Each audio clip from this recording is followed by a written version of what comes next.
ETF index mutual funds నేర్చుకుని stock మార్కెట్లో రాణించాలనుకుంటున్నారా? వెంటనే ఈ నెంబర్కి కాల్ చేయండి. ఐవీఎఫ్కి వస్తున్నారు అంటే మెయిన్ రీజన్ ఏముంటుంది? కౌంట్ ఇష్యూస్ ఉండొచ్చు, కదలికలు మొటిలిటీ అంటాం అది ఉండకపోవచ్చు, లేకపోతే సివియర్ డిఫెక్ట్స్ ఉండటము, ప్రాబ్లమ్స్ మనకి రిపోర్ట్స్లో కూడా తెలియదు, అన్ఎక్స్ప్లెయిన్డ్ అంటాం. అంటే ప్రాబ్లం లేదని కాదు, మనకి ఇంకా మేడం ఇప్పుడు లేట్గా మ్యారేజ్ చేసుకోవడం, పిల్లలు పుట్టకపోవడం, నెక్స్ట్ ఐవీఎఫ్కి వెళ్ళడం, అక్కడ కూడా సక్సెస్ రేట్ చూడకపోవడం, అంటే ఇవన్నిటికీ కూడా మళ్ళీ లేట్గా పెళ్లి చేసుకోవడమే కారణమా? అంటే ఇది వరకు మ్యారేజెస్ అనేవి అరౌండ్ 25 ఇయర్స్, 20 to 25, 26 ఇయర్స్ కల్లా అయిపోయేవి. ఇప్పుడు అది ఆల్మోస్ట్ 30 దాటిపోతుంది. ఫస్ట్ ఆఫ్ ఆల్ మనం ఆలోచిస్తే ఎందుకు ఇలా జరుగుతుంది, లేట్ మ్యారేజెస్ అనేది ఎందుకు? ఇప్పుడు కొంతమంది అయితే అసలు మ్యారేజ్ చేసుకోవాలా అన్ని డౌట్ లో ఉన్నారు. మ్యారేజ్ చేసుకున్న తర్వాత పిల్లల్ని కనాలా వద్దా అనే డైలమాలోనూ ఉన్నారు.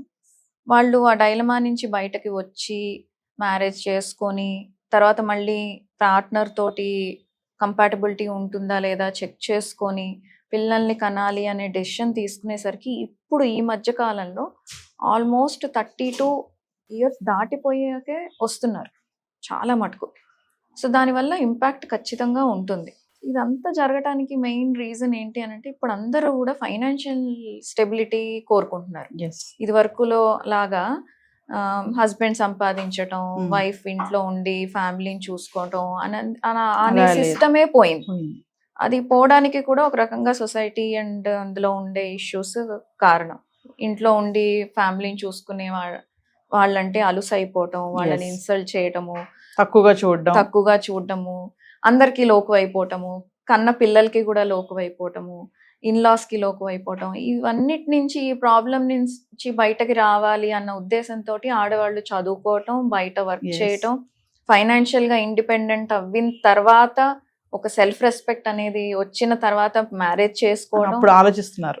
ఇవన్నీ యాడ్ అయ్యేసరికి మ్యారేజ్ లేట్ అయిపోతుంది, చైల్డ్ బర్త్ అనేది కూడా లేట్ అయిపోతుంది. ఇందులో ఈ ప్రాసెస్ లో ఒక ప్రాబ్లం నుంచి తప్పించుకోవాలి అని అనుకుని ఇంకో ప్రాబ్లం లో ఇరుక్కుతున్నారు ఆల్మోస్ట్. ఇది సోషల్ నార్మ్స్ క్రియేట్ చేసిన ప్రాబ్లం అయితే, ఇప్పుడు ఫేస్ చేస్తున్న ప్రాబ్లమ్ బై నేచర్ వచ్చే ప్రాబ్లం. ఆడవాళ్ళకి ఉన్న రీప్రొడక్టివ్ సిస్టమ్, మగవాళ్ళ రీప్రొడక్టివ్ సిస్టమ్ చాలా డిఫరెంట్. సో మగవాళ్ళకి ఏంటంటే ఆల్మోస్ట్ 70-75 ఇయర్స్ వరకు, ఆ తర్వాత కూడా స్పర్మ్స్ ప్రొడ్యూస్ అవుతూనే ఉంటాయి. రోజుకి కొన్ని మిలియన్స్ ఆఫ్ స్పర్మ్స్ ప్రొడ్యూస్ అవుతూ ఉంటాయి, రిలీజ్ అవుతూ ఉంటాయి, కొత్త కొత్త స్పర్మ్స్ పుట్టుకొస్తూ ఉంటాయి. వాళ్ళ టెస్టిస్లో ఎటువంటి ప్రాబ్లం లేనంత వరకు. మ్యాక్సిమం ఏదన్నా అయితే ఒక 45 ఇయర్స్ దాటిన తర్వాత స్పర్మ్ క్వాలిటీలో ఎఫెక్ట్ పడుతుంది. సో మగవాళ్ళకి అది అంటే కొద్దో గొప్ప మంచి లైఫ్ స్టైల్ ఫాలో అయ్యి బ్యాడ్ హ్యాబిట్స్ లేకుండా మెయింటైన్ చేసిన వాళ్ళకి ఇలా ఉండొచ్చు. ఆడవాళ్ళకి అలా కాదు. ఎంత మంచి లైఫ్ స్టైల్ ఫాలో అయినా, ఎంత పర్ఫెక్ట్ హెల్దీగా ఉన్నా, ఎటువంటి హెల్త్ ఇష్యూస్ లేకపోయినా, by nature eggs every day చనిపోతూనే ఉంటాయి. ఆడవాళ్ళకి పుట్టుకతోటే ఇన్ని ఎగ్స్ అని చెప్పి ఒక certain number, fixed number of eggs తో పుడతారు. ఓకే. సో ఇంకా అక్కడి నుంచి ఎగ్స్ చనిపోతూనే ఉంటాయి. మెచ్యూర్ అయిన దగ్గర అక్కడి నుంచి ఎవ్రీ మంత్ ఒక ఎగ్ రిలీజ్ అవ్వడం స్టార్ట్ అవుతూ ఉంటుంది. ఆ రిలీజ్ అవుతున్న ఎగ్స్ తోటి మళ్ళీ హండ్రెడ్స్ ఆఫ్ ఎగ్స్ చనిపోతూ ఉంటాయి. ఒక పర్టికులర్ పాయింట్ లో ఎగ్స్ అన్ని అయిపోతాయి, ఆ పాయింట్ లో మెనోపాజ్ వస్తుంది. సో ఎవ్రీ ఇయర్ చూసుకుంటే 10% ఎగ్స్ పోతూ ఉంటాయి. ఒక బాస్కెట్, ఒక మార్బుల్స్ ఉన్న బాస్కెట్ ఇమాజిన్ చేసుకోండి. అందులోంచి మనం మార్బుల్స్ తీసేస్తూ ఉంటే ఒక పాయింట్ ఆఫ్ టైం ఎంటీ అయిపోతుంది. సో అది ఎంత స్పీడ్ గా మనం ఆ మార్బుల్స్ తీస్తున్నాం అన్న దాన్ని బట్టి ఉంటుంది. కొంతమందికి 45-50 ఇయర్స్ వరకు కూడా మెనోపాజ్ వస్తుంది, ఎందుకంటే వాళ్ళకి అప్పటిదాకా ఎగ్స్ ఉంటాయి. కొంతమందికి 40 ఇయర్స్, ఈ మధ్య కాలంలో 40 ఇయర్స్కే మెనోపాజ్ వస్తుంది. సో దానివల్ల ఏంటంటే ఏజ్ పెరుగుతున్న కొద్దీ ఎగ్స్ నెంబరు తగ్గిపోతుంది, ఒకటి reason. Second reason egg quality కూడా. ఎందుకంటే మనం పుట్టినప్పుడే మనతో పాటే ఎగ్స్ పుడతాయి. సో మన బాడీలో ఎలాంటి మార్పులు వస్తాయో ఎగ్లో కూడా మార్పులు వస్తాయి. ఎస్పెషల్లీ ఎగ్లో ఉండే డిఎన్ఏలో మనం ఎక్స్పోజ్ అయిన పొల్యూషన్కి, మన హ్యాబిట్స్కి, మన హెల్త్ ఇష్యూస్, వీటన్నిటి వల్ల ఎగ్ డిఎన్ఏలో మార్పులు వచ్చి ఆ డిఎన్ఏ వీక్ అయిపోతుంది. సో వీక్ అయిపోవడం వల్ల ఎవ్రీ ఇయర్ కన్సీవ్ అయ్యే ఛాన్సెస్ తగ్గుతూ ఉంటుంది అనమాట. ఈ రెడ్యూస్ అవ్వడం అనేది 30 ఇయర్స్ తర్వాత నుంచి బాగా క్లియర్గా కనపడుతుంది. 32 నుంచి ఇంకా స్పీడప్ అవుతుంది, 35, 37కి ఇంకా సివియర్ అవుతూ ఉంటుంది అనమాట. అందుకని మన ఇండియన్స్కి స్పెసిఫికల్లీ 35 ఇయర్స్ తర్వాత కన్సీవ్ అవ్వటం అనేది చాలా కష్టమైపోతుంది. ఎందుకంటే ఎగ్ కౌంట్ తగ్గడం ప్లస్ క్వాలిటీ తగ్గడం. సో దీనివల్ల మనకి కన్సీవ్ అవ్వడానికి ఛాన్సెస్ తగ్గడం వల్ల వాళ్ళు అప్రోచ్ అవ్వటం మమ్మల్ని, క్వాలిటీ క్వాంటిటీ తగ్గడం వల్ల IVF ఫెయిల్యూర్స్ అవ్వటము, ఒక సైకిల్ ఫెయిల్ అయింది కాబట్టి మళ్ళీ రిపీట్ చేయాల్సి రావటము, ఒక్కొక్కసారి డోనర్స్ కి కూడా వెళ్లాల్సి వస్తుంది. వాళ్ళకి ఒక 2-3 సైకిల్స్ చేసాము, పెద్దగా అవుట్పుట్ రావట్లేదు అన్నప్పుడు ఇంకా ఎవరైనా 30 ఇయర్స్ కంటే తక్కువ ఉన్న వాళ్ళ ఎగ్స్ తీసుకొని ఆ ఎగ్ తోటి హస్బెండ్ స్పర్మ్ ని కలిపి దాన్ని ఎంబ్రియో చేసి వైఫ్ కి యూస్ చేయడం. జెనెటిక్ మెటీరియల్ వాళ్ళది ఉండదు, వేరే జెనెటిక్ మెటీరియల్ ఉంటుంది. సో ఇలాంటి సిచ్యువేషన్స్ ఇప్పుడు అనేది కొంచెం కామన్ గా అయిపోయింది. సో ఇదన్నిటికీ మెయిన్ రీజన్ ఏంటి అని అంటే మన సొసైటీలో వచ్చిన చేంజెస్, నార్మ్స్ లో వచ్చిన చేంజెస్, చదువుకోవడం, ఉద్యోగాలు చేయటం, లేట్ మ్యారేజ్, బిల్డప్ చేసుకోవాలి, ఈ ప్రాసెస్ లో మళ్ళీ హెల్త్ నెగ్లెక్ట్ చేయటము, బ్యాడ్ హ్యాబిట్స్ అలవాటు అవ్వటము, దాని వల్ల రావాల్సిన ఏజ్ కంటే ముందే బాడీలో చేంజెస్ వచ్చేయటము, స్ట్రెస్ ఒకటి ఎక్కువైపోయింది. 40 ఇయర్స్ లో రావాల్సిన ఇష్యూస్ అన్ని 35 ఇయర్స్ కి 30 ఇయర్స్ కే వచ్చేయటము, ఇవన్నీ కలిపి ఫర్టిలిటీ రేట్స్ అనేవి బాగా తగ్గిపోవడం, ఇవన్నీ కాంబినేషన్ ఆఫ్ మెనీ థింగ్స్ అనమాట. దానివల్ల ఇప్పుడు కొంచెం నెంబర్ ఆఫ్ కేసెస్ రావటం కూడా, ఫర్టిలిటీ ఇష్యూస్ రావటం కూడా బాగా ఎక్కువైంది. ఇది వరకు 1 out of 10 సఫర్ అయ్యేవాళ్ళు, అంటే 10 మంది కపుల్స్ లో ఒకళ్ళకి ఇబ్బంది ఉండేది. ఇప్పుడు 5 to 6 out of 10, almost double కాదు, చాలా ఎక్కువైపోయింది.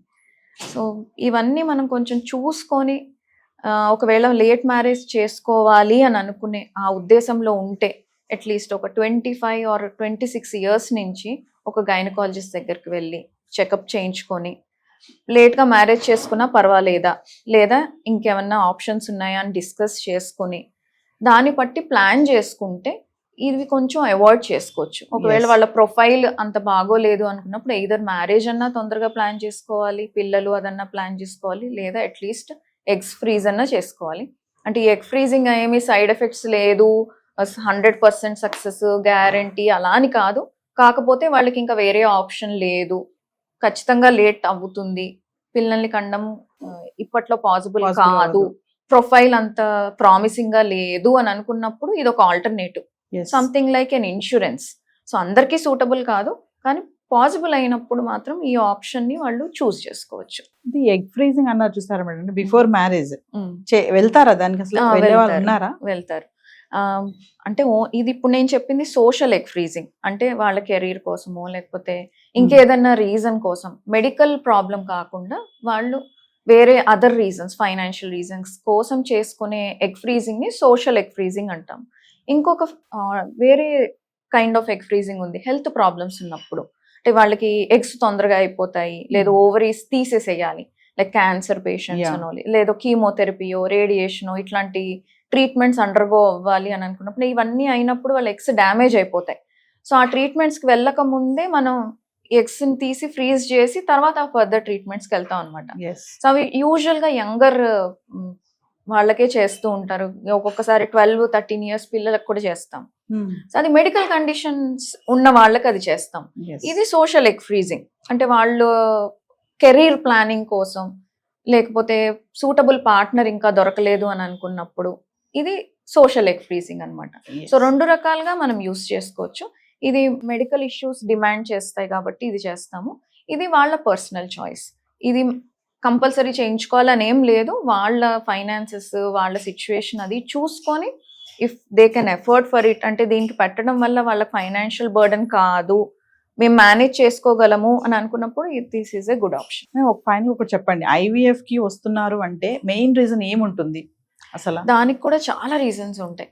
ఒక్కొక్కసారి హస్బెండ్కే కౌంట్ ఇష్యూస్ ఉండొచ్చు, కదలికలు మొటిలిటీ అంటాం అది ఉండకపోవచ్చు, లేకపోతే సివియర్ డిఫెక్ట్స్ ఉండటము, లేదా ఒక్కొక్కసారి వైఫ్ సైడ్ నుంచి ఇప్పుడు అన్నట్టు ఎగ్స్ బాగా తక్కువ ఉండటము, లేదా ట్యూబ్స్, ఫెలోపియన్ ట్యూబ్స్ ఎక్కడైతే ఫర్టిలైజేషన్ జరగాలో అవి బ్లాక్స్ ఉండటము, లేకపోతే అవి సరిగ్గా పనిచేయకపోవడం అవ్వచ్చు, లేకపోతే ఎండోమెట్రియోసిస్ అనే ప్రాబ్లం ఉంటుంది, ఫైబ్రాయిడ్స్, ఇట్లా మల్టిపుల్ రీజన్స్ ఉన్నాయి. కొన్నిసార్లు ఒక్కొక్కసారి ప్రాబ్లమ్స్ మనకి రిపోర్ట్స్ లో కూడా తెలియవు, అన్ఎక్స్ప్లెయిన్డ్ అంటాం. ఎస్ అంటే ప్రాబ్లం లేదని కాదు, మనకి ఇంకా టెక్నాలజీ రాలేదు ఎక్కడ ప్రాబ్లం ఉంది అని పిన్ పాయింట్ చేయడానికి. సో అలాంటి వాళ్ళకి కూడా ఒక్కొక్కసారి ప్రీవియస్గా అన్ని రకాల ట్రీట్మెంట్స్ ఫెయిల్ అయ్యి ఇంకా ఏజ్ పెరుగుతుంది, ఇంకా తర్వాత కన్సీవ్ అవ్వడం కష్టం అవుతుంది అని అనుకున్న వాళ్ళకి కూడా ఐవీఎఫ్ చేస్తాం. సో మల్టిపుల్ రీజన్స్ ఉన్నాయి ఐవీఎఫ్ చేయడానికి. ఇది ఒక్కటి అని చెప్పడానికి అయితే లేదు. అంటే ఈ ఐవీఎఫ్ కి కూడా ఏజ్ అంటూ ఉంటుందా మేడం? ఈ ఏజ్ వరకు ఐవీఎఫ్ కి వెళ్ళొచ్చు, ఏజ్ అంటే దాటితే ఇంకా ఏజ్ అనేది మనకి ఇప్పుడు గవర్నమెంట్ రెగ్యులేషన్స్ పెట్టింది. ఇప్పుడు రెగ్యులేషన్స్ ప్రకారం అయితే 21 ఇయర్స్ నుంచి ఎలిజిబుల్, 21 ఇయర్స్ నుంచి 50 ఇయర్స్ వరకు వాళ్ళు వెళ్ళొచ్చు. 50 కూడా కాదు, 45, 21 to 45 ఇయర్స్ వరకు వాళ్ళు వెళ్ళొచ్చు ఐవీఎఫ్ కి. అలాగే మేల్ పార్ట్నర్ కూడా అంతే, 21 ఇయర్స్ నుంచి 45 ఇయర్స్ వరకు వాళ్ళు ఐవీఎఫ్ చేయించుకోవచ్చు. సో ఆ ఏజ్ లిమిట్ అనేది గవర్నమెంట్ పెట్టినదే తప్ప బయలాజికల్గా అంటే వాళ్ళు ఈ ఏజ్లో వెళ్ళకూడదు ఆ ఏజ్లో వెళ్ళాలి అని అయితే ఏం లేదు. వాళ్ళకున్న ప్రాబ్లమ్ని బట్టి, ప్రాబ్లం సివియర్గా ఉంటే 21 ఇయర్స్కి ఒక్కొక్కసారి ఇందాక నేను చెప్పినట్టు ఒకవేళ ఏదైనా క్యాన్సర్తో ఇబ్బంది పడుతుంది, 13 ఇయర్స్ పిల్ల, ఓవరీస్ తీసేసేయాలి, వాళ్ళకి 13 ఇయర్సే కానీ వాళ్ళకి ఐవీఎఫ్ చేస్తాం. కాకపోతే ఏంటంటే ఎగ్స్ ఫ్రీజ్ చేసి పెడతాము, స్పర్మ్ తో కలపమంటే. సో అది కూడా ఐవీఎఫ్ లో ఒక రకమైన ప్రొసీజర్. సో ఏజ్ లిమిట్ అనేది అయితే లేదు ప్రస్తుతానికి అయితే ఏం లేదు. ఎందుకంటే ఐవీఎఫ్ అనేది అంత కాంప్లికేటెడ్ ప్రొసీజర్ ఏం కాదు. కొంచెం జాగ్రత్తగా ప్లాన్ చేసుకొని ప్రాపర్గా ఇవాల్యుయేట్ చేసుకొని సరిగ్గా చేసుకుంటే చాలా minimal side effects, temporary side effects తోటే you can get it done. ఏదేమైనా మేడం టైంకి కరెక్ట్ టైంకి మ్యారేజ్ చేసుకుంటే ఇటువంటి సమస్యలు ఏమి రావు కదా? మోస్ట్ ఆఫ్ ద టైమ్స్ అంటే చాలా మంది అనుకుంటారు ఏంటంటే ఒక ప్రెగ్నెన్సీ వచ్చి డెలివరీ అయిపోతే అయిపోయింది అనుకుంటారు. కాదు, అసలు స్టార్ట్ అయ్యేదే డెలివరీ అయిన తర్వాత నుంచి. ఒక బేబీని పెంచాలంటే it takes A whole village to bring up a child అంటారు. మదర్ ఉండాలి, ఫాదర్ ఉండాలి, గ్రాండ్ పేరెంట్స్ ఉండాలి. వీళ్ళందరి మధ్యలోనే ఒక చైల్డ్ పెరిగితే వాళ్ళు హెల్దీగా, ఫిజికల్లీ మెంటల్లీ రెండు రకాలుగా వాళ్ళు హెల్దీగా ఉంటారు. ఇప్పుడు అదే మిస్ అవుతుంది. ఎవరు ఉండట్లేదు, మదర్ ఫాదర్ ఎవరు ఉండట్లేదు, ఇద్దరు వర్కింగ్ వెళ్ళిపోతారు. గ్రాండ్ పేరెంట్స్ వీళ్ళు లేట్ మ్యారేజ్ చేసుకోవడం వల్ల వాళ్ళ ఏజ్ కూడా పెరిగిపోతుంది, వాళ్ళు చూసుకోలేరు. దానివల్ల బేబీని చూసుకోవడానికి, ప్రాపర్ కేర్ ఇవ్వడానికి, మెంటల్ సపోర్ట్, ఫిజికల్ సపోర్ట్ ఇవ్వడానికి ఎవరు ఉండట్లేదు. ఎవరో బయట వాళ్ళ మీద డిపెండ్ అవ్వాల్సి వస్తుంది. వాళ్ళు ఎలా చూసుకుంటున్నారు అనేది మనకి గ్యారంటీ లేదు. దానివల్ల చాలా ఇష్యూస్ వస్తున్నాయి పిల్లలకి కూడాను. ఈ ఆటిజంలో స్పీచ్ డిఫెక్ట్స్ రావటము, ADHDలు, ఇవన్నీ ఆల్రెడీ ఏజ్ ఎక్కువ ఉండటం వల్ల ఇవి వచ్చే ఛాన్సెస్ ఎక్కువ ఉంటాయి. అండ్ వాళ్ళు పెరిగే పద్ధతిలోనూ ఇలాంటి చేంజెస్ రావటం వల్ల ఇవి ఎక్కువైపోయాయి. సో నన్ను అడిగితే ఓన్లీ పిల్లల్ని కనడానికి ఒక్కటే కాదు ఏజ్ అనేది, వాళ్ళని పెంచడానికి కూడా చాలా ఇంపార్టెంట్. అక్కడితో అయిపోదు. So we are bringing up a citizen to this country అన్నప్పుడు వాళ్ళు ప్రాపర్ గా పెరిగేలాగా ఆ ఎన్విరాన్మెంట్ ని క్రియేట్ చేయడం కూడా మన రెస్పాన్సిబిలిటీ. ఊరికే కనేసి వదిలేస్తే కాదు. యాంటీ సోషల్ ఎలిమెంట్స్ ఇవన్నీ అయ్యేది ఆ పెరిగే ప్రాసెస్ సరిగా లేనప్పుడే. సో అవి అది కూడా ప్లాన్ చేసుకోవాలి. సో చాలా మంది ఆ పార్ట్ మిస్ అవుతారు. ప్రెగ్నెన్సీ వచ్చేసింది అయిపోయింది ఇంకా జాబ్ డన్ అనుకుంటారు, కానీ కాదు, అసలు జాబ్ స్టార్ట్ అయ్యేది అక్కడ. అది ఇంకా important job. Thank you ma'am.